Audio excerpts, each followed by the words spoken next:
दूसरा आशीर्वाद है இரண்டாவது ஆசீர்வாதம் उत्पत्ति 12 का 2 में है ஆதியாகமம் 12:2ல और तुझे आशीष दूंगा உன்னை ஆசீர்வதிப்பேன்.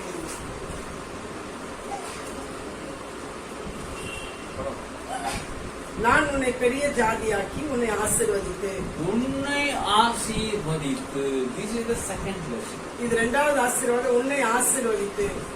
निजी जीवन में आशीष சொந்த வாழ்க்கையில ஆசீர்வாதம். और व्यक्तिगत जीवन में आशीष சொந்த வாழ்க்கையில ஆசீர்வாதம். अगले भविष्य में उनसे उत्पन्न होने वाला राष्ट्र के बारे में वायदा முதலாவது ஃபியூச்சர் அந்த ஜெனரேஷன் அந்த சந்ததிக்குரிய ஆசீர்வாதம். जीवन में आशीष की प्रतिज्ञा இப்ப தன்னுடைய சொந்த வாழ்க்கைக்குரிய ஆசீர்வாதத்தின் वायदा வாக்குத்தத்தம். उत्पत्ति 24 का 1 और 35 पढ़िएगा ஆதியாகமம் 24:35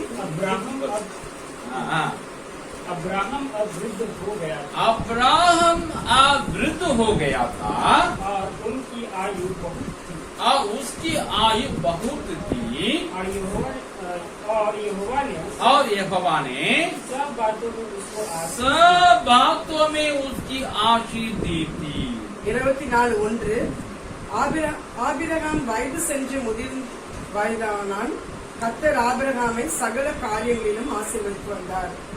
35 में पढ़ेंगे मैं पढ़ता हूँ 35 படிக்கிறோம். यहोवा ने मेरे स्वामी को बड़ी आशीष दी है इसलिए वो महान पुरुष हो गया है और उसने उसको भेड़ बकरी गाय बैल सोना रूपा दास दासियां ऊंट और गदहे दिए हैं 35:24 கர்த்தர் என் எஜமானை மிகவும் ஆசீர்வதித்திருக்கிறார். அவர் சீமானாயிருக்கிறார். கர்த்தர் அவருக்கு ஆடு மாடுகளையும் வெள்ளியையும் பொன்னையும் வேலைக்காரர்களையும் ஒட்டகங்களையும் கழுதைகளையும் கொடுத்திருக்கிறார். निजी आशीष कहाँ कहाँ था उसके जीवन में मैं देखने जानने के लिए समझने के लिए कई स्टडी बाइबल उलटा था நிறைய ஸ்டடி பைபிள் நான் பார்த்தேன். இந்த சொந்த ஆசீர்வாதம் எதை குறிக்கிறது? लेकिन एक ही एक वचन का उसमें दिया है இந்த ஒரு வசனம் அவங்க கொடுத்திருக்காங்க. और कहाँ कहाँ उनके जीवन में आशीष मिली इसका रेफरेंस कहीं मिला नहीं எங்கெங்கெல்லாம் ஆசீர்வாதம் இருந்தது என்று ரெஃபரன்ஸ் தெளிவா இல்ல. मैं बैठ के ढूंढने लगा நான் உட்கார்ந்து தேட ஆரம்பிச்சேன். ये पॉइंट के लिए हमको 1.5 दिन लगा இந்த பாயிண்ட்க்கு 1.5 நாள் ஆகிவிட்டது. हम बहुत लिखे हैं இங்க நிறைய எழுதியிருக்கேன். कहाँ कहाँ पर में उनको आशीष दिया எங்கெங்கெல்லாம் ஆண்டவனுக்கு ஆசீர்வதித்தார் என்று பார்க்கிறதுக்கு 8 क्षेत्र में आशीष दिया 8 இடங்கள்ல அவனை ஆசீர்வதித்திருக்கிறார். सेहत சுகம், संधान அவனுடைய சந்ததி, स्थिति समाज में அவனுடைய பொசிஷன் ஸ்தானம், அவனுடைய சொசைட்டில संपत्ति அவனுடைய வெல்த், शक्ति अर्थात बल அவனுடைய ஹெல்த், அவனுடைய பேலன், सुरक्षा அவனுடைய பாதுகாப்பு, आयु அவனுடைய லைஃப், समापन அவனுடைய முடிவு, मतलब मृत्यु அவனுடைய इन 8 क्षेत्रों में 8 बातों ने परमों को आशीष दिया இந்த 8 காரியங்கள்ல தேவன் நம்மை ஆசீர்வதித்திருக்கார். सेहत के बारे में बताएंगे அவனுடைய சுகத்தை பத்தி பார்க்கும்போது हमको पता है उसका पहला बेटा जब उत्पन्न हुआ उसको कितना उम्र था நமக்கு தெரிந்தபடி முதலாவது பிள்ளை பிறக்கும்போது அவனுக்கு எத்தனை வயதா இருந்தது? पहला बेटा இஸ்மாயில் 86 उम्र 66 சாரி 86 16 में समझे 16 में 16 இருக்குது. उत्पत्ति 21:5 कहता है ஆதியாகமம் 21:5 சொல்லுது सारा के द्वारा जो बेटा हुआ उस वक्त वो कितना उम्र था சாரா மூலமா பெற்ற மகனை 100 उम्र में அவளுக்கு சாரா மூலமா கிடைக்கும் போது 99 में परमेश्वर कहा 95ல ஆண்டு 99ல ஆண்டு சொன்னாரு उनको कुழந்தை அடுத்த வருஷம் கொடுப்பேன் உனக்கு அடுத்த வருஷம் கொடுப்பேன்னு சொல்றாரு. 100 में हुआ அது 100 வருஷத்துல அது நிறைவேறியது. 25 का 1 2 और पहला इतिहास का पहला अध्याय का 32 में अगर पढ़ेंगे, ஆதியாகமம் 25:1-2 முதலாவது पत्नी मरने के बाद நாளாகமம் 1:32 அவன் மனைவி இறந்த பிறகு उनका और भी शादी हुई। அவனுக்கு வேற கல்யாணமும் நடந்தது. कितना उम्र था उस समय? அப்ப அவனுக்கு எத்தனை வயதா இருந்தது? अगर बाइबल में ये क्रमानुसार लिखा हुआ है, ஆர்டர்லியா பைபிள்ல எழுதி இருந்திருந்தா मतलब 25 अध्याय के पहला वचन से लेकर तो 5 तक जो वचन है, 25 அதிகாரம் 1-5 வசனங்களை பார்க்கும்போது 6 वचन, 6 वचन अगर ये क्रमानुसार था, அது क्रमानुसार लिखा हुआ है, அது ஆர்டர்லியா எழுதி இருந்தா काल क्रमपड़ी கால கிரமப்படி எழுதி இருந்தா इनका उम्र 140, அவனுடைய வயது 140. मतलब 140 उम्र के बाद 140 வயதுக்கு उन और 6 बेटे हुए। அவனுக்கு இன்னும் 6 பிள்ளைகள் பிறந்தார்கள். ये है उत्पत्ति 25 का இது ஆதியாகமம் 25 पहला और दूसरा वचन में लिखा है। 1-2 நாம் பார்க்கிறோம்.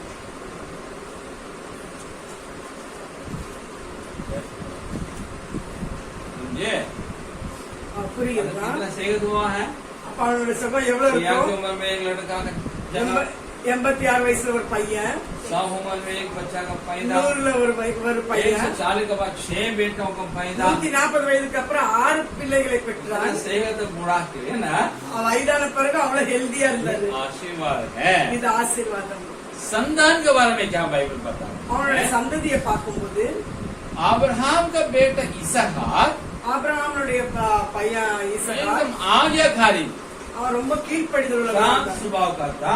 ரொம்ப அமைதியான டைப்பா ये இருந்தான். बात को उत्पत्ति 22 का 3 से 9 तक देख सकते हैं। இதை நாம் ஆதியாகமம் 22:1-9 मतलब பார்க்கிறோம். இதுக்கு அர்த்தம் जब परमेश्वर के लिए बलि चढ़ाने के लिए जा रहा था, இவன் பலி செலுத்தும்படியா ஆண்டுக்கு போகும்போது बेटा साथ जा रहा है, பிள்ளை கூட போறான், 2 नौकर लोग साथ जा रहे 2 हैं, வேலைக்காரர்கள் கூட போறாங்க. भेड़ नहीं। ஆனா ஆடு இல்ல. पूछ रहा पापा भेड़ कहाँ है? பலியிடுறதுக்கு பலி எங்கன்னு கேக்குறான். कहाँ? परमेश्वर देख लेगा। அவன் சொல்றான் ஆண்டவர் பார்த்துக் கொள்வார். ये जवाब नहीं, कैसे देखेगा? पूछता है। அவன் கேக்குறானா எப்படி हम ஆண்டு लोग तो பாப்பாரு? अपने बाबा से प्रश्न करेंगे। நம்மளா அப்படிதான் கேட்பேன், என்ன எங்க எப்படி கொடுப்பீங்கன்னு. दिमाग इस्तेमाल कीजिए पापा, கொஞ்சம் அறிவை யூஸ் பண்ணுங்கன்னு கேட்க भेड़ சொல்றேன். लेके जाएंगे।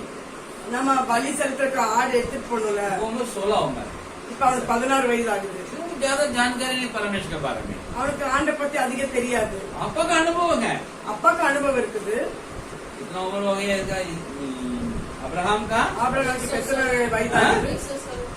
आप लोग बहुत अच्छे लोग हैं। 116 कर लिए 116 116 है। 16 வயது உள்ளவன் ஆகிறான். 66 साल का अनुभव परमेश्वर सा। ஆண்டவரோடு 86 வருஷங்களுடைய அனுபவம், 66 வருஷங்களுடைய அனுபவம். 16 साल का लड़का पूछ रहा, बता रहा है, 16 வயதுள்ள மகன் இப்படியா मान लेता है। அவன் கேட்கிறான். वहाँ जाने के बाद அங்க போன பிறகு पापा इसका हाथ पैर बांध रहा है। அப்பா கை காலி கட்டுகிறாரு. क्या मैं ही बेड हूँ? நான் தான் ஆடான்னு क्या கேட்கிறேன். मैं ही बलि का बकरा हूँ? நான் தான் பலி செலுத்த कहाँ கிடைச்சான்னு पूछा? கேட்கிறான். पूछा ही नहीं। அவன் கேட்கவே இல்லை. बांध दिया। கட்டுங்கப்பான்னு சொல்றான். पूरी ले लिया मारने के लिए। கொல்றதுக்கு கத்தி எடுத்துட்டாரு. चिल्लाया கத்துனானா? नहीं। இல்ல. इनको अपने पापा के ऊपर इतना विश्वास है, பிதாவின் மேல இவ்வளவு விசுவாசம் இருந்துச்சு. मैं नहीं समझता क्या सोचा है, அவன் என்ன யோசிச்சான்னு எனக்கு தெரியாது. लेकिन उसके विश्वास को भी परमेश्वर देगा।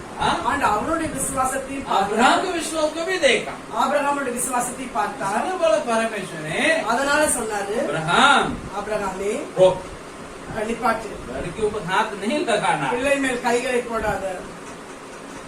कितना शांत लगा, இவ்வளவு அமைதியான பையன், कितना आज्ञाकारी लगा। கீழ்ப்படிதல் உள்ள वो பையன் था இருந்தான். न केवल वो है, அது மட்டுமல்லாமல் उत्पत्ति 24 का 66 और 67 पढ़ेंगे। ஆதியாகமம் 24ல 65, 66, 66, 67, 25 से 20 पढ़ेंगे। 25 हम एक चीज मालूम होता है, ஒரு காரியத்தை புரிந்து கொள்றோம். इसका जब शादी हुई है ना, இவனுக்கு கல்யாணம் ஆகும்போது कितना उम्र था? எத்தனை வயதா இருக்கு ஈசாக்கு? 40 उम्र है। 40 वयது। 40 उम्र तक कैसा रखा? 40 वयது வரைக்கும் वापस नहीं बोला हमको शादी करा दो। அப்பாட்ட சொல்ல எனக்கு கல்யாணம் பண்ணி கொடுங்க। इनके बेटा को देखेगा, ஆனா அவனுடைய பையனை பாக்குறோம், वो शादी कर दिया था ऐसा। ஏசாவுக்கு கல்யாணம் பண்ணிக்க एक नहीं 2 या 3 था उस वक्त में। அதுக்குள்ள அவனுக்கு 2-3 மனைவிகள் இருந்தாங்க। लेकिन ये ऐसा नहीं है। ஆனா ஈசாக்கு அப்படி அல்ல। मॉरल लाइफ अच्छा था, नैतिक जीवन। அவனுடைய நீதி வாழ்க்கை நல்லா இருந்தது, ஒழுக்க வாழ்க்கை சரியாக இருந்தது। और जब रिबका आ रही है, ரெபெக்கா வரும்போது पहले पहले इनके जो एलियस लेके आता है, எலியாசாவை கொண்டு வரும்போது घर का जो प्रधान सेवक लेके आता है, வீட்டினுடைய பெரிய வேலைக்காரன் அவளை கொண்டு तो ये வரும்போது क्या कर रहा था? இவன் என்ன பண்ணிட்டு இருந்தான்? मैदान में जाकर के மைதானத்துல அவன் ध्यान करने जा रहा था। அவன் தியானம் பண்ணி கொண்டிருக்கான்। मतलब इसी का अंदर प्रार्थना करने का आदत थी। இவனுக்குள்ள ஜெபிக்கிற ஒரு அனுபவம் परम இருந்தது, के बारे में अध्ययन करने का एक स्वभाव था। ஆண்டவரை குறித்து தியானம் பண்ணுகிற ஒரு அனுபவம் இருந்தது। हाँ, 25 में लिखा है, 25ல பார்க்கிறோம், जो इसके पत्नी को गर्भवती नहीं हुई, அவன் மனைவி கர்ப்பம் ஆகாம जब இருக்கும்போது, उसको बच्चा पैदा नहीं हुआ, அவனுக்கு பிள்ளை பிறக்காம இருக்கும்போது इसने क्या किया है? இவன் என்ன பண்றான்? पत्नी के लिए प्रार्थना करता है। மனைவிக்காக ஜெபிக்கிறவனா இருக்கிறான்। हाँ, परम सुन के उनको बच्चा दिया है। அவனோட ஜெபத்தை கேட்டு ஆண்டவர் तब वो ராகேலுக்கு பிள்ளை गर्भवती கொடுக்கிறார்। हुई। तब गर्भवती हुई। அதுக்கப்புறம் ராகேலுக்கு பிள்ளை உண்டாகுறார்। ये गर्भवती हुई, அது பிள்ளை உண்டாகும் போது इसके पेट में दोनों बच्चे क्या कर रहे हैं? झगड़ा कर रहे हैं। ரெபெக்கா கர்ப்பமாகும் போது 2 பிள்ளைகள் சண்டை போட்டு वो கொண்டிருக்கிறாங்க। कहाँ जाएंगे? ऐसा होगा तो நம்ம என்ன சொல்வோம்? हमारे महिला लोग क्या करेंगे? நம்ம பெண்கள் என்ன பண்ணுவாங்க? हमारे पुरुष लोग क्या करेंगे? நம்ம புருஷர்கள் या तो मैं रहता तो क्या करता? நான் என்ன செய்வேன்? अब नहीं, उन दिनों में அந்த नाட்கள்ல இப்ப இல்ல, डॉक्टर को बस जाएंगे, டாக்டர் கிட்ட போவோம், ऐसा ऐसा हो रहा है, இப்படி இப்படி ஆகுது, हम सेवक हैं, நான் ஊழியக்காரன், सेविका है, நாங்க ஊழியர்கள், ये हम कहेंगे। இதுதான் சொல்லுவோம்। लेकिन हमारे रिबका हुई की थी, ரெபெக்கா அப்படி பண்ணல, परमेश्वर पूछने लगी, ஆண்டவர்ட்ட கேட்க ஆரம்பிச்சிடறான்। ये अब्राहम की बेटी नहीं थी, இவ ஆபிரகாமுடைய பொண்ணு இல்ல, यहोवा को जानने के लिए। யெகோவா ஆண்டவரை தெரிந்து கொள்றதுக்கு। इसका घर था हारान, सीरिया में। ஆரான் சிரியால ஒரு இடத்துல இருக்குது। वहाँ दूसरे देवी देवता के लोग मानते थे, அவங்க வேற கடவுள் தெய்வத்தை வணங்கி दादा கொண்டிருந்தாங்க। मानते थे, தாதா கடவுளை दादा मानते थे, சாரி தாத்தா वழிபட்டாரு, வழிபட்டாரு, उनका पापा मानते थे, அவங்க தகப்பன் उनको வழிபட்டாங்க, भैया भी मान रहे हैं। அண்ணனும் அத வணங்கிட்டு இருக்காங்க। आने वाले दिन उनको जो बहू लोग आने वाले हैं ना, बहनी लोग, அவங்க மருமகள்கள் रेचल और लिया, ரேச்சல் லேயால் वो जो लौटेंगे, அவங்க திரும்பி வரும்போது उसमें भी रेचल उन देवता को लेके आने वाली है। அந்த ரேச்சல் அதை கொண்டு வரவா அந்த சுரூபத்தை, मूर्ति पूजा करने वाली थी। அவங்க சுரூபத்தை வணங்குறவர்களா जहाँ இருந்தாங்க। जो शादी हुई, அவங்களுக்கு கல்யாணம் ஆனது, अभी यहोवा परमेश्वर की परिचय हुई। இப்பதான் அவங்களுக்கு யெகோவா தேவனுக்குரிய इसने सिखाया, அறிந்தாங்க தேவனை हमारा பற்றி। पिता का परमेश्वर यहोवा है, நம்மளுடைய பிதாவாகிய தேவன் मेरा யெகோவா, परमेश्वर है, நம்மளுடைய தேவன், यूं अपना लो। நீயும் அவங்களை ஏற்றுக்கொள் என்று சொல்லுகிறார்। वो मूर्ति के द्वारा देखा नहीं जाता है, அந்த சொரூபத்துல பார்க்க கூடாது, उसे तस्वीर में देखा नहीं जाता है, तस्वीर में नहीं देखा जाता, படத்துல பார்க்க கூடாது। रूप है, அவருக்கு ரூபம் இருக்கிறது, आकार नहीं है, அவர் ஷேப் இல்ல, आत्मा है। அவர் ஆவியா இருக்கிறாரு। मानो, நீங்க ஏற்றுக்கோ, माने लो। கேளு அப்படின்னு சொல்லி கேட்க प्रार्थना ஆரம்பிச்சா, किया, ஜெபிச்சான், सिखाया, சொல்லி கொடுத்தான், सीखी। கத்துக்கொண்டான்। जीवन में संकट आया, வாழ்க்கையில பிரச்சனை வரும்போது परमेश्वर को जाती है। அந்த கடவுள் கிட்ட போறாங்க। ऐसा आदमी है हमारा समाज। இப்படிப்பட்ட ஒரு நபர் தான் இந்த ஈசா। तो वो आप देखिएगा कि आध्यात्मिकता, இவன் ஆவிக்குரியவனா இருக்கிறான், नैतिक रखने वाला व्यक्ति था, ஒழுக்கம் உள்ளவனா இருக்கான், आज्ञाकारी था। கீழ்ப்படிதல் உள்ளவனா இருக்கிறான்। कई क्रिश्चियन लोग के बच्चे बिगड़े हुए, நிறைய கிறிஸ்தவரோட பிள்ளைகள் கெட்டு போயிருக்காங்க. कई पास्टरों के बच्चे बिगड़े हुए हैं, நிறைய பாஸ்டரோட பிள்ளைகள் கெட்டு போயிருக்காங்க. कई सेवक सेविका के बच्चे बिगड़े हुए हैं। ஊழியர்களோட பிள்ளைகள் கெட்டு போயிருக்காங்க.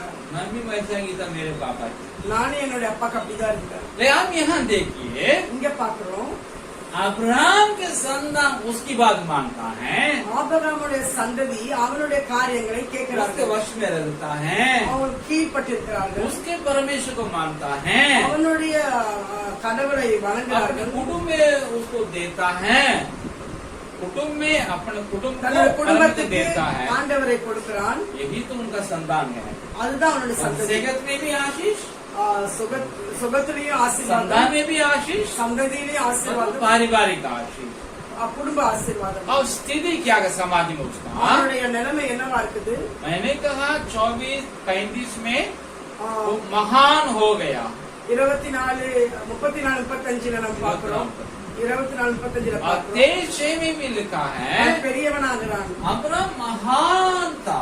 23:6 பார்க்கிறோம் அவன் பெரியவனா இருக்கிறான். उत्पत्ति 14 अध्याय का 13 और 24 में देखेंगे, ஆதியாகமம் 14, 13 பார்க்கிறோம். अब्राहम जिस कनान देश में रहता था, எந்த கானான் தேசத்துல அவன் இருக்கிறானோ जहाँ अमोरी लोग रहते हैं, எமோரியர்கள் இருக்கிறார்கள். एमोरी எமோரியர்கள் इनको இருக்கிறார்கள். आने वाले में इनके संतान निकालने वाला है। இப்ப வருகிற நாட்கள் இவங்களையும் अभी भी விலக वो लोग पाप कर ही रहे हैं। அவர்கள் பாவம் செஞ்சு पर கொண்டிருக்கிறார்கள். उनके बारे में ही कहा अब्राहम से, அவங்களை பற்றி ஆபிரகாம் ये சொல்றாரு. बहुत पाप करते हैं, இவங்க ரொம்ப பாவம் செய்யறாங்க. ये बढ़ जाएगा इनको निकाल देंगे। இவங்க பெருகும் போது அவங்க उनके बीच अब ये रहता है। அங்கிருந்து விலக்கிடுவேன். अब उन लोग इनके साथ क्या करता है, उन एमोरी लोग क्या करता है, அந்த எமோரியர்கள் என்ன பண்ணுறாங்க? अब्राहम तो बाहरी है, அவன் வெளியில உள்ளவன். यहाँ उनके वो विदेशी है, அவன் வெளிநாட்டுக்காரனா இருக்கலாம். लेकिन वो जो स्वदेशी लोग एमोरी लोग हैं, உள்ளூர் மக்கள் उनमें எமோரியர்கள். एक परिवार 3 भाई बहन भाई लोग हैं, அவங்களுக்குள்ள ஒரு குடும்பத்துல 3 जिसे बादशाह சகோதரர்கள். बांधता है। அவனுக்குள்ள உடன்படிக்கை பண்ணுறாங்க.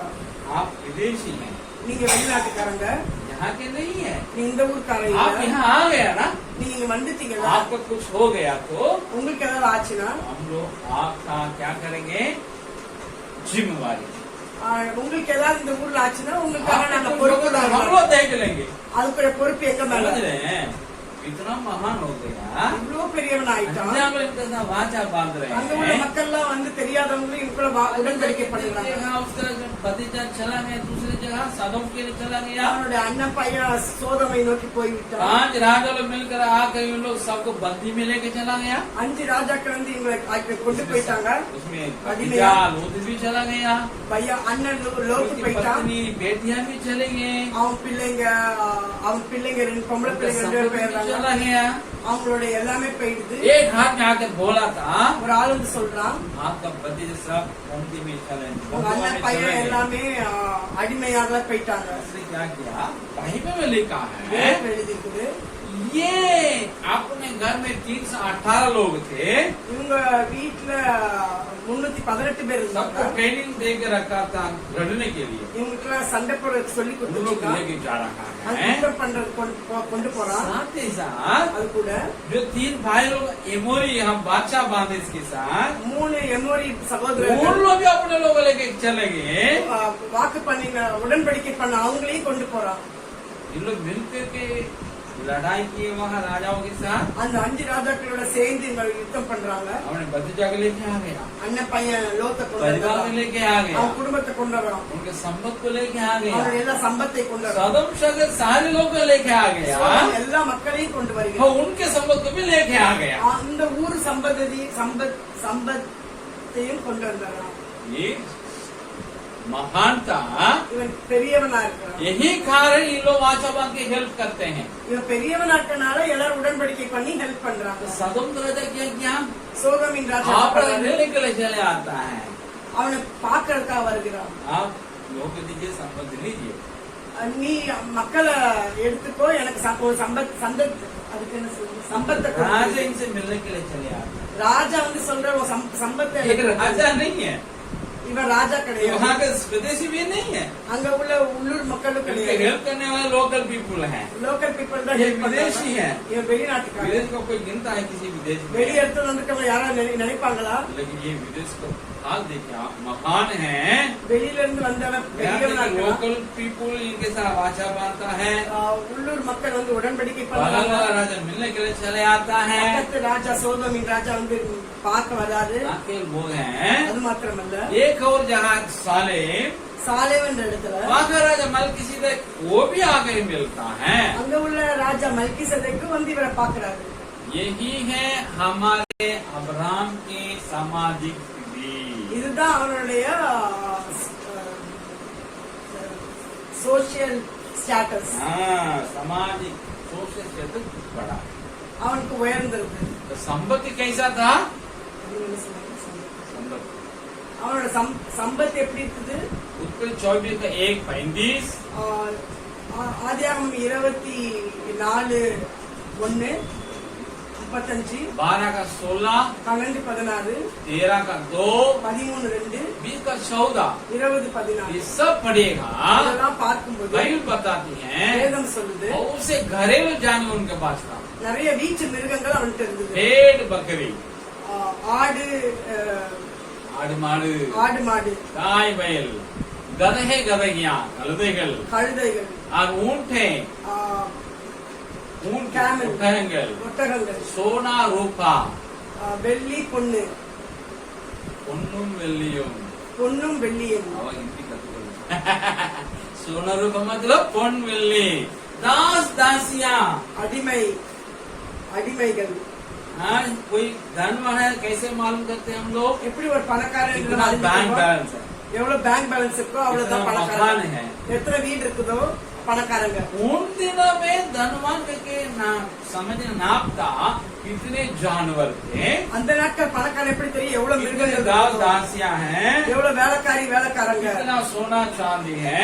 எவ்வளவு பொண்ணு வெள்ளி இருக்குதோ. आज से 40-100 साल पहले 40,000 வருஷத்துக்கு முன்னால உள்ள நிலம். आज 4000 साल पहले इसी प्रकार था। 4000 வருஷம் இப்படிதான் இருந்துச்சு. योग का कैसे बताया जाता है? யோகுவை எப்படி பார்க்கிறோம்? कितना गधा, कितना वो ना, இவ்வளவு கழுதைகள், இவ்வளவு ஆடுகள் அந்த டைம்ல वो धनवान था। அவன் ரொம்ப பணக்காரனா இருந்தான். अब है उनकी शक्ति, இப்ப அவனுடைய பலன், मतलब बाहुबली बोलते हैं ना, कितना बल था उसके पास। எவ்வளவு பலன் பார்க்கணும். मतलब लोग कितने थे उनसे लड़ने के लिए। அவன் கிட்ட சண்டை போறதுக்கு எவ்வளவு பேர் இருந்தாங்க? मैंने कहा अभी இப்ப நான் சொன்னேன், घर में 318 लोग थे युद्ध करने लायक, சண்டை போடுறதுக்கு Training. ட்ரெயின் பண்ணவங்க 318 उनका பேர். अपना निजी आर्मी थी, அவனோட சொந்த ஆர்மி இருக்குது. कोई उनको छू नहीं सकता। யாரும் அவனை தொட முடியாது. बोलेगा तो ये तो क्या लड़ेगा, है ना। யாராவது அவனை தொட வந்தாங்கன்னா சண்டை போடுவாங்க. यही है उसकी आर्मी, अपनी निजी आर्मी थी। அவனோட சொந்த ஆர்மி இருந்துச்சு. जब वो मिस्र देश में गया, वो எகிப்துக்கு போன போது मिस्र देश का राजा को छूने के लिए डरता था, எகிப்தின் ராஜா கிட்ட வரதுக்கு தொடுறதுக்கு वो பயந்தான். इसको पति को लेके चला गया। அவனுடைய மனைவி எடுத்துக்கொண்டு पर नहीं போனான். वहां जाके क्या करता है, उसे लड़ता है। இவன் ராஜா மனைவி எடுத்துட்டு போயிட்ட பிறகு ஆண்டு அவன் கூட एक யுத்தம் तो பண்றான். अपना बाहुबली है, இதுதான் அவனுடைய பேலன்ஸ். इसके ऊपर परमेश्वर के संग है, இதுதான் ஆண்டு அவன் கூட இருக்கு. यही उसका बल है, அதுதான் அவனுடைய यही பேலன்ஸ். उसकी शक्ति है। அதான் அவனோட சக்தி. और फिर गरार जाता है, गरार केरार, கேரார் என்ற இடத்துக்கு वो போகுது. फलस्तीन देश है। அது ஒரு பலஸ்தீன தேசம். आज भी तो फलस्तीन में देश है ना, फलस्तीन। இப்பயும் பலஸ்தீனா தேசத்தை उसमें பார்க்கிறோம். गरा एक शहर थी, கராய் ஒரு நகரம். वहाँ का एक राजा अबीमेलेक, அங்க உள்ள ராஜா அபிமெலேக் वो भी कुछ होने का डर रहा। அவனும் தொடுறதுக்கு பயப்படுறான். मतलब राज लोग छू नहीं पाते हैं हमारे अब्राहम। நம்மளுடைய ஆபிரகாமை ராஜாக்கள் தொட முடியல. ठीक है, तो एक बार बल का लड़ने के लिए, தொட்டா அவன் கிட்ட பலன் இருக்குது, उसे சண்டை बढ़ना போடுறதுக்கு. परमेश्वर के लड़ने के लिए। அதுக்கு மேலாக தேவன் அவனுக்காக யுத்தம் பண்றதுக்கு இருக்கு. यही उसकी शक्ति है, அதான் அவனுடைய சக்தி. यही उसकी सुरक्षा है। அதுதான் அவனுடைய பாதுகாப்பு. वो आयु कितना था? அவனுக்கு வயசு எத்தனை வருது? उत्पत्ति 25:7 में लिखा है ஆதியாகமம் 175 उम्र वो मरा था। 26:7 பாக்குறோம். சாரி 25:7 175 उम्र का हो करके मरा था। 175 ஆண்டுகள் அதுக்கப்புறம் இருந்து மரித்தாங்க. 170 வருஷம் வயசு. 175 வருஷம் இருந்து மரித்தாங்க. समापन मतलब मृत्यु कैसा हुई है? மரணம் எப்படியாக நடந்தது? बोलते हैं ना मरने के बाद कौन कौन साथ होना चाहिए? சொல்லுவாங்க நம்ம மரிக்கும் போது யாரெல்லாம் இருக்கணும்னு. अच्छे साथ रहने के लिए चाहते हैं लोग. பிள்ளைங்க கூட இருக்கணும்னு நினைப்பாங்க. पहले तो बच्चे अमेरिका इंग्लैंड जर्मनी में होते हैं. பிள்ளைங்க எல்லாம் அமெரிக்கா இங்கிலாந்து ஜெர்மனி लोग क्या करते हैं यहाँ रहते हैं कोई भी साथ नहीं रहता. வயசான காலத்துல யாரு கூட இருக்க மாட்டாங்க. या बच्चे लोग लड़ाई करके दूर चला गए. இல்லாட்ட பிள்ளைங்க சண்டை போட்டு தூரமா போயிடுவாங்க. ऐसा नहीं ना. இது நல்லா இருக்குமா? नहीं उसके पुत्र इसहाक इस्माइल ने அவன் குமாரனாகி ஈசாக்கு இஸ்மவேலும் ஈசாக்கு இஸ்மவேலும்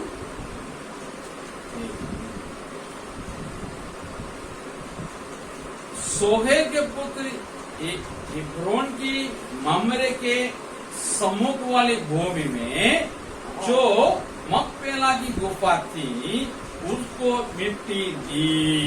மம்ரேக்கு எதிரே ஏத்தியனான சோகாரின் குமாரனாகிய எப்ரோனின் நிலத்தில் உள்ள மக்பேலா எனப்பட்ட குகையிலே அவனை அடக்கம் क्या பண்ணினார். बताया जाता है? என்ன சொல்லுகிறார்கள்? कहाँ उनको दफना के ये बताया जा रहा எங்க है? அவனை அடக்கம் பண்ணினார்கள் என்று சொல்றாங்க. उनकी पत्नी का जो टोम क्या बोलते हैं कब्रिस्तान है ना, उस मने- कब्र के बगल में उसी कब्र इनको में रखा गया. மனைவியினுடைய அந்த மரித்த இடத்துக்கு பக்கத்துல கல்லறை பக்கத்துல இவனை வைக்கிறாங்க. கலரை தோட்டத்திலே அவர் கலரை பக்கத்துல இவனுக்கு கலரை அவ கொடுத்தாங்க. கல்லறை பக்கத்துல இவன் அந்த கல்லறை தோட்டத்துல வைக்கிறாங்க. इनका अपना कब्रिस्तान இவனுக்கு சொந்த கல்லறை இருந்தது. और मिट्टी देने वाले कौन थे? மண்ணு போடுறவங்க யாரு இருந்தாங்க? इस्माइल इसहाक दोनों थे. இஸ்மாயில் இருக்கிறான், ஈசாக்கு இருக்கிறான். समझ रहे? புரியுது? ना के लोग हैं அது மாத்திரமல்ல, याकूब और एसाव भी साथ में थे. யாக்கோபும் ஏசாவும் இருக்கிறார்கள். थोड़ा समझ लेते हैं. हाँ? கொஞ்சம் புரிஞ்சு கொள்வோம். कितना उम्र में ईसा जन्म हो रहा है? ஈசாக்கு எத்தனை வயசுல பிறக்கிறான்? 100. 100 வயதுல अब பிறக்கிறான். कितनों में मर गया है? எத்தனை வயதுல तो மரிக்கிறான்? ईसा कितना उम्र होगा? 75. 75 उम्र का है. गुड. இப்ப 75 வயசு तो இருக்கும். भैया इस्माइल की उम्र அண்ணன் வயசு எத்தனை இருக்கும்? 13 साल बड़ा हो. 13 வருஷம் கூட்டிக்குவோம். 93 75 के साथ 75 plus 13 வரும். 93 उम्र. 93 93 उम्र का इस्माइल 93 वयசுள்ள இஸ்மவேல். 75 उम्र सका दोनों बेटी दे रहे हैं. ரெண்டு பேருமே மண்ணு போடுறாங்க. अडकम बंटा अडकम बंटा. हिंदी में मन அடக்கம் பண்றாங்க. कितने उम्र में ईसा की शादी हुई? எத்தனை வயசுல ஈசாக்கு கல்யாணம் ஆச்சு? हाँ 40. 40 வயசுல ஆகுது. अब्राहम की कितना उम्र था मतलब? ஆபிரகாமுக்கு எத்தனை வயதா இருக்கும்? 100 plus 40 104. अब्राहम की कितना उम्र था? ஆபிரகாமுக்கு வயது 175 में उनको मिट्टी दी है. नहीं, इसहाक की शादी 40 उम्र में हुआ. अब्राहम की कितना उम्र था? ஈசாக்கு 40 வயசுல கல்யாணம் ஆச்சு. 140. 140. अब्राहम को बच्चे कितने उम्र में हुए? इसहाक को ஏசாக்கு எத்தனை வயசுல பிள்ளைங்க பிறக்கிறாங்க? 20 साल बाद 60 साल. 20 ஆண்டுகள் கழிச்சு பிள்ளைங்க பிறக்கிறாங்க. अब्राहम उसके कितने उम्र कहते हैं? 160. 160. अभी अब्राहम की अब्राहम 160 वर्ष हैं? आगे। 175. तो ये साल याकूब की कितने उम्र है? ஏசாயாக்கு எத்தனை வயது? 15 साल है ना? 15 15 வருஷம். समझे? हाँ. तो पोता 15 साल का बेटा पोता भी क्या करता है? मिट्टी दे रहा है. 15 पोता வயசு भी मिट्टी दे रहा है. 15 வயசுல பேர பிள்ளைங்களும் அடக்கம் பண்றாங்க. இது ஆசீர்வாதம். पत्नी के कब्र के बगल में कब्र, மனைவி கல்லறை கிட்ட கிடைக்குது. अपना निजी कब्रिस्तान में சொந்த கல்லறை தோட்டம். अपने 2 बेटे मिट्टी दे रहे हैं. 2 பிள்ளைகள் பையங்களும் 2 पोतों भी दे रहे அடக்கம் हैं. பண்றாங்க. பேர பிள்ளைங்களும் அடக்கம் मतलब பண்றாங்க. उनके सारे संतान जितने सब वहाँ हो गए होंगे. எல்லா சந்ததியும் அவங்க கூட இருக்குது. इतना अच्छा है ना? எவ்வளவு நல்லது. बढ़िया है. எவ்வளவு நல்ல மரணம் அடக்கம். यही है. இதுதான் அவனுடைய இது. तो कितने में बताया आशीष उनको कहाँ का मिला? सब बाप का मतलब सेगत में அவனுடைய பல சுகத்துல ஆசீர்வாதம் கிடைச்சது, संतान में मतलब परिवार में, அவனுடைய குடும்பத்துல கிடைச்சது, स्थिति मतलब समाज की स्थिति में, அவனுடைய சோசியல் ஸ்டேட்டஸ்ல கிடைச்சது, फिर उसकी संपत्ति में, அவனுடைய சம்பத்துல கிடைச்சது, मतलब मेटीरियल ब्लेसिंग, धन material. दौलत, और उनका शक्ति मतलब बल அவனுடைய பலன், और सुरक्षा, பாதுகாப்பு, आयुष அவனுடைய வயது, और समापन, மரணம், ये सब में उनके लिए आशीष परमेश्वर ने दी थी। இது எல்லாவற்றிலும் ஆண்டவனுக்கு ஆசீர்வாதத்தை கொடுத்தார். हम लोग अब्राहम के संतान कैसे हैं? நம்ம ஆபிரகாமின் சந்ததியா எப்படியா இருக்கிறோம்? शारीरिक சரீர பிரகாரமாக शारीरिक हम लोग आत्मिक हैं। இல்ல, நம்ம इसलिए हम ஆவிக்குரியவர்களா लोग இருக்கிறோம். अब्राहम के वाचक आदि हम लोग नहीं आते। அதனால அவனுடைய வாக்குத்தத்தத்தின்படியாக इसराइल लोग आते हैं, இஸ்ரவேல் மக்கள் உடன்படிக்கை மக்களா क्रिश्चियन இருக்காங்க, नहीं आते हैं। கிறிஸ்டியன்ஸ் அதுல வரமாட்டாங்க. इसलिए हम लोग उनका सारा प्रॉमिस को क्लेम नहीं कर सकते। எல்லா வாக்குத்தத்தத்தையும் நம்ம கிளைம் பண்ண முடியாது. हम बोले थे हमसे बहुत बड़ा जाति उत्पन्न करा प्रभु, बोल नहीं सकते हैं। நம்ம சொல்ல முடியாது என் மூலமா ஆண்டு பெரிய ஜாதி உண்டாக்குவாருங்க. तो उन लोगों के लिए है, அது இஸ்ரவேல் மக்களுக்குள்ளது, हम लोग के लिए नहीं है। அது நமக்குள்ளதல்ல. लेकिन हम लोग का आत्मिक संतान होने के नाते நம்ம ஆவிக்குரிய சந்ததியா இருக்கனால आत्मिक आशीष को प्राप्त कर सकते हैं। அந்த ஆவிக்குரிய ஆசீர்வாதத்தை பெற்றுக்கொள்ள முடியும். हमारा सेहत अच्छा हो या बुरा हो, நம்மளுடைய பலன் நம்ம சுகம் உள்ளவர்களா இல்ல சுகம் மீனவர்களா இருந்தாலும் हमारे संतान को बढ़ाए। நம்மளுடைய சந்ததியை பெருக பண்ணுவோம். परिवार में भी, குடும்பத்திலையும், आत्मिकता में, ஆவிக்குரிய ஜீவியத்திலும், चर्च में भी, சபையிலையும், घर में भी வீட்டிலையும் हम लोगों को बढ़ाए। நம் ஆட்களை பெருக பண்ணணும். सखा को उत्पन्न करें, ஈசாக்கை பெறணும், इस्माइल को இஸ்மவேலை उत्पन्न नहीं करना है, பெறக்கூடாது. अपना बेटा बेटी के रूप में रखना है। நம்ம மகன்களையும் மகள்களையும் ஆண்டுக்குள்ள வைக்கணும். विश्वास उनको दिलाना है, விசுவாசத்தை ஊட்டணும். उनका वश में रखना है। அவங்களை நம்ம சரியாய் यही வைத்துக்கணும். पहला योग्यता का पास करके दो। இதுதான் முதல் போதகருக்குரிய சுபாவம். बेटा बेटी को वश में नहीं रखा पास्टर, மகனையும் மகளையும் அவங்களை கீழ்ப்படுத்த இல்லாட்டா, वो पास्टर का काम के लायक है नहीं है। அவங்க சரியா அவங்களை சொல்லி வைக்காட்டா அது அவங்களுக்கு அந்த குவாலிட்டியே இல்ல. अगर शादीशुदा नहीं है पास्टर, பாஸ்டர் கல்யாணமாகாதவர்களா இல்லாட்டா वो काम के लायक है नहीं है। அந்த வேலைக்கு அவர் அதுக்கு வர்த்தை இல்ல, லாய்க்கு இல்ல. लायक नहीं है। जो अपने परिवार को सुधे नहीं लेना जानता है, தன் குடும்பத்தை வைக்க தெரியாட்டா वो कैसे परमेश्वर घर की सुधि लेगा? எப்படி தன் சபையோடைய நலனை விசாரிக்க தன் முடியும்? சொந்த குடும்பத்தை விசாரியால் எப்படி தேவனுடைய சபையை விசாரிப்பான் அப்படின்னு பைபிள் சொல்லுது। பைபிள் சொல்லுது. इसलिए हम क्या करें? அதனால நம்ம என்ன செய்யணும்? हम अपनी स्थिति, நம்மளுடைய நிலைமை, अपनी संपत्ति, நம்மளுடைய சம்பத்தி, अपनी शक्ति நம்மளுடைய பலன் जैसे भी हो, எதுவா இருந்தாலும் याद रखें நம்ம आप ஞாபகம் सुरक्षित हैं। நாம் பாதுகாப்பா இருக்கிறோம். हमारे पास संपत्ति हो या ना हो, நம்மகிட்ட சம்பத்தி இருக்கலாம், இல்லாம இருக்கலாம். हमारे लिए लोग सपोर्ट करने के लिए है या ना, நமக்கு சப்போர்ட் பண்ண ஆள் இருக்காங்களோ हम இல்லையோ, अच्छी स्थान समाज में नहीं है ना बोला जी? சமுதாயத்தில் நல்ல ஒரு நிலைமையில இல்ல. चिंता नहीं कीजिए, आप और हम सुरक्षित है, बाइबल बताते हैं। ஆனா நம்ம கவலைப்பட தேவையில்லை. ஆண்டு நமக்கு अब्राहम பாதுகாவலர். की जरूरत थी, ஆபிரகாமுக்கு தேவையா उनके संतान आप और हमारे जरूरत नहीं है। அவர் சந்ததியான நமக்கு அது हमको இல்லாட்டாலும் पढ़ने को ஒண்ணு बल இல்ல. नहीं दिया है, ஆண்டவருக்கு இது கொடுக்கல, संपत्ति नहीं दिया है, சம்பத்தி கொடுக்கல, अच्छे स्थान नहीं दिया है, எனக்கு நல்ல நிலைமை हम கொடுக்கல. यीशु को छोड़ देंगे बोल सकेंगे? நான் இயேசு விட்டுறேன்னு சொல்ல முடியுமா? बोलना। சொல்லாம இருந்தா ये क्या कहा? वो யோகி हम என்ன சொன்னார்? हार ही जाए அவர் அழித்தாலும் तो भी हम सच्चा रहे। நான் உண்மை உள்ளவரா இருப்பேன். ये आप मुझको रखना है। இப்படியா நாம இருக்க வேண்டியது हमारा அவசியம். आयु लंबा है छोटा हो, நம்மளுடைய லைஃப் டைம் வந்து அதிகமாவோ கம்மியாகலாம். வாழ்க்கை ஆயுதக்கு நீளமாந்தானே கட்டையாந்தானே ஆயுஸ் நாட்கள் குறைவா இருந்தாலும் நிறைவா ரொம்ப நாள் இருந்தாலும், வாழ்ந்தானே கொஞ்ச நாள் வாழ்ந்தாலும் கொஞ்சமா இருந்தாலும் நிறைய இருந்தாலும் हम लोग समापन अच्छा ही हो। நம்ம மரணம் நல்லதாகவே हम இருக்கும். लोग मृत्यु परमेश्वर दृष्टि में कैसा रहेगा? நம்மளுடைய மரணம் ஆண்டுடைய பார்வையில ये याद रखिएगा। வெளியேறப்பட்டதா இருக்கும். हम அன்மோல் यीशु मसीह कैसे जीता दुनिया को? இயேசு எப்படியாக உலகத்தை तलवार ஜெயித்தார்? से, हथियार से, ஆயுதத்தை கொண்டு अपने ஜெயித்தாரா? प्यार से। தன்னுடைய அன்பை கொண்டு இந்த உலகத்தை ஜெயித்தார். आपको मुझको वही करना है। நம்மளும் दुनिया அப்படியாக को जीते, உலகத்தை ஜெயிக்கணும். यीशु मसीह के लिए जीते। இயேசுக்காக ஜெயிக்கணும். अपने रिश्तेदारों को जीते, சொந்தக்காரங்களை ஜெயிக்கணும். फ्रेंड्स को जीते, ஃப்ரெண்ட்ஸை ஜெயிக்கணும். अड़ोसी पड़ोस को जीते, அக்க பக்கத்துல உள்ள ஆண்டுகளை கொண்டு வரணும். अपने வீட்டாரை ஆதாயம் பண்ணுவோம், ஆதாயம் பண்ணணும். अपने इलाका के लोगों को जीते, நம்ம ஏரியா மக்களை अपने ஆதாயம் शहर के लोग பண்ணணும். जीते, நம்ம நகரத்தினுடைய மக்களை, अपने राज्य के लोग जीते, நம்ம ராஜ்யத்தின் மக்களை अपने राष्ट्र को ஆதாயப்படுத்தணும். जीते। நம்ம தேசத்தை अगर हो सके ஆதாயப்படுத்தணும். दूसरे देश में जाकर लोग जीते। மற்ற முடியும் என்றால் அடுத்த தேசத்துல போய் याद रखिए ये आज ஆண்டுகளை हमारी नई ஆதாயப்படுத்தணும். सीख है। இதுதான் இன்னைக்குள்ள நமக்கு லெசன்.